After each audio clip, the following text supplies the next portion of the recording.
Hello, welcome to this CoTalk Tools to Overcome Isolation and Thrive.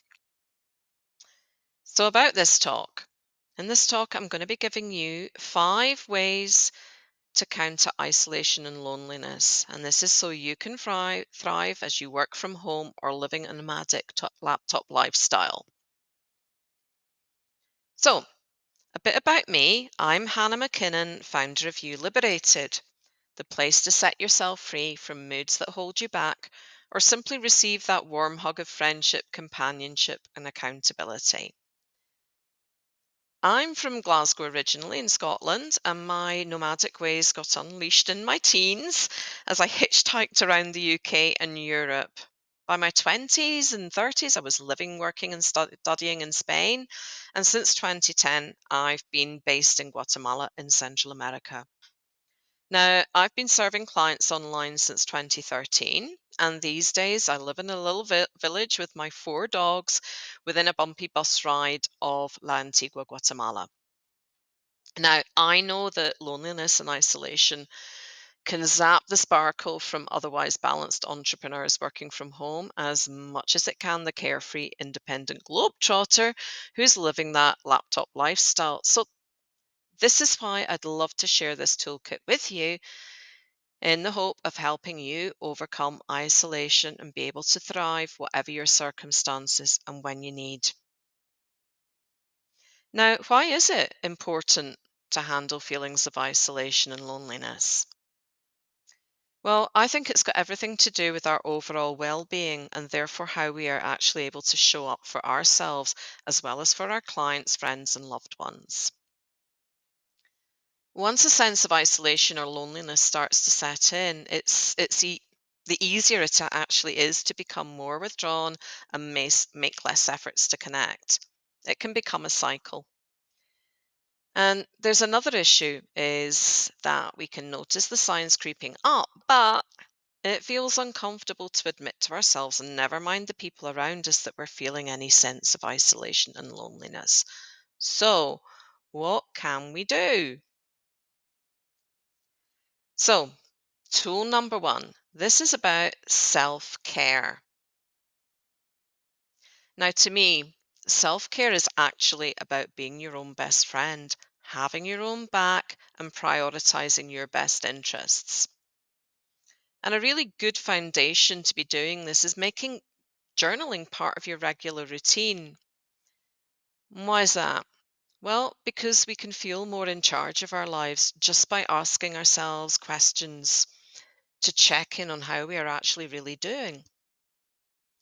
Things like, how am I really doing? What's my self-talk like? Is my self-talk supportive? Am I getting the meaningful connections I need to truly thrive? So if you find that, yeah, you are feeling isolated or lonely, you can think of and list out all the kinds of actions that you could potentially take to address that. You know, because we can't always rely on the people in our lives to get everything about us. So, it's up to us to actively seek sources to feel validated, particularly if our loved ones really aren't going to understand what it is we actually do in our home offices all day, okay? Now, tool number two. This one's about mindset. So, developing a mindset that supports our well being, I think that's the superpower to how we approach life's challenges. And of course, that includes isolation and loneliness. So, nurturing a mindset that works for us, that's actually empowering because it helps us overcome these feelings of isolation. So, what this looks like is this is about allowing these feelings because suppressing the negative ones, that harms both our physical and emotional health over time. So perhaps we don't like admitting it to ourselves, never mind others, that we feel lonely or isolated. There can be taboo around that. I do get that. But just think how that impacts upon how we show up for ourselves and therefore our clients, friends, and families. So perhaps better to just acknowledge these feelings of isolation and loneliness. And in fact, even be grateful that we're doing so because we're then alerted and aware of something that we can actually do something about.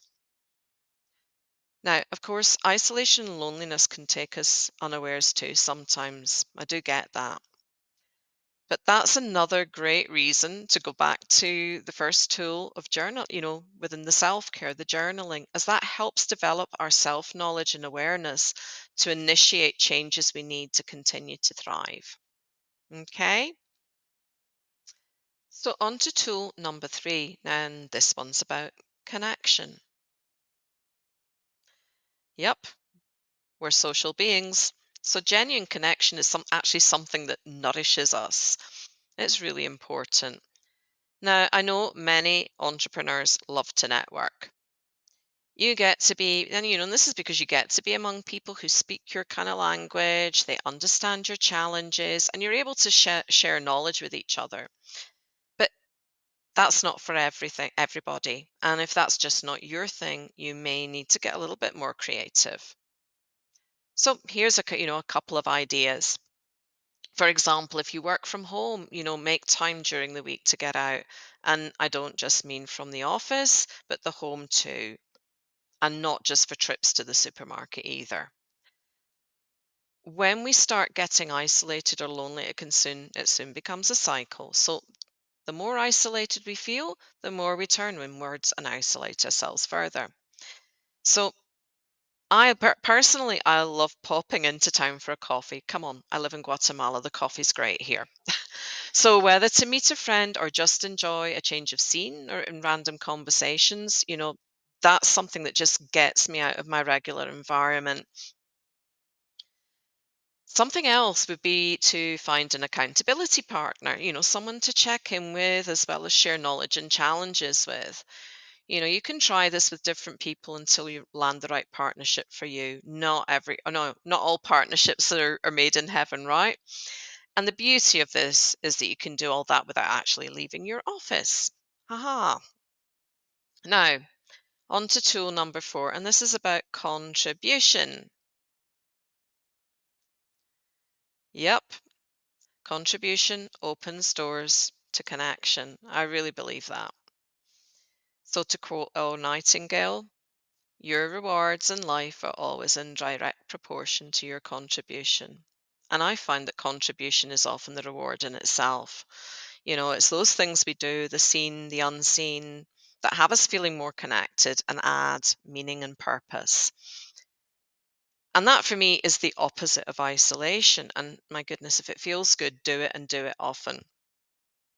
So, contribution is really, of course, it's part of our humanity.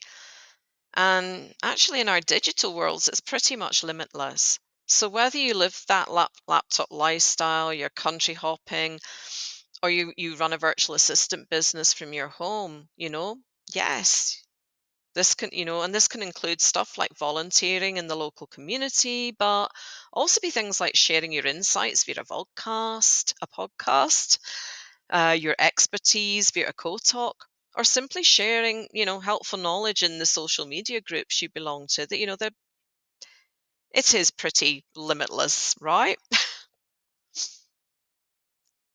And now, tool number five, and that one is about community. And I think community is vital to thriving in both the personal and the professional. We need community where we have a sense of ease, where we won't feel judged, so we feel supported and less isolated. And I know that not everyone is drawn to large networking options. So think about the kinds of micro communities you could develop. I mean, let's face it, when it comes to our working world, micro communities away from family and close friends can be great sources of support. And these could, be things like your business partner, your business mentor, a coach, your accountability partners, being in smaller mastermind groups or niche forums that are related to the line of work. That's all great too. Just places where you can give and receive support.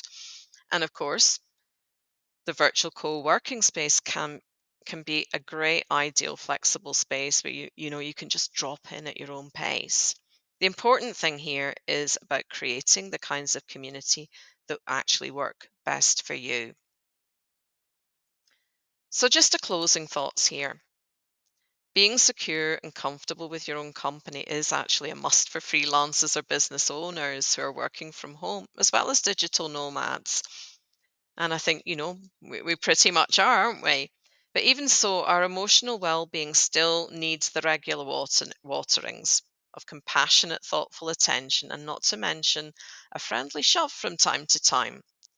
I know I need it. So be sure to get and give yourself your share too, okay?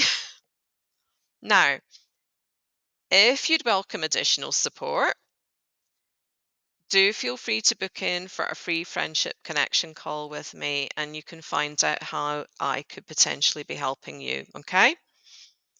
I've put together a program that I'd like to share details with you about here.